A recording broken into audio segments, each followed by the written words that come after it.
Role model. நாம் ஒவ்வொருவருமே நமக்குன்னு ஒரு ரோல் மாடல் யாரா இருந்தாலும் அவங்கள தேர்ந்தெடுக்கிறது நம்ம எல்லாத்துடைய வழக்கம். ஆனா அப்படிப்பட்டவங்க எல்லாருமே 2ஆம் தர மனிதர்களா மட்டும்தான் வாழ்க்கையில் இருக்க முடியும்.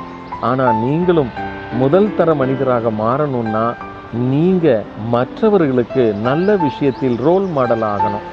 அப்ப இப்பிருந்தே நம்முடைய மனம், நம்முடைய குணம், நம்முடைய பழக்க வழக்கங்களை இன்னைக்கு நாம மாற்றிக்கொண்டோமானால் மற்றவர்களுக்கு முன் உதாரணமாக வித்தியாசமான மனிதனாக மாறுவதற்கு இந்த நாள் நமக்கான ரோல் மாடல் தினமாக இருக்கட்டும். அதனால வித்தியாசமா சிந்தனை பண்ணுங்க, வித்தியாசமா பேசுங்க, வித்தியாசமா செயல்படுங்க, வித்தியாசமா வாழ்ந்து காட்டுங்க.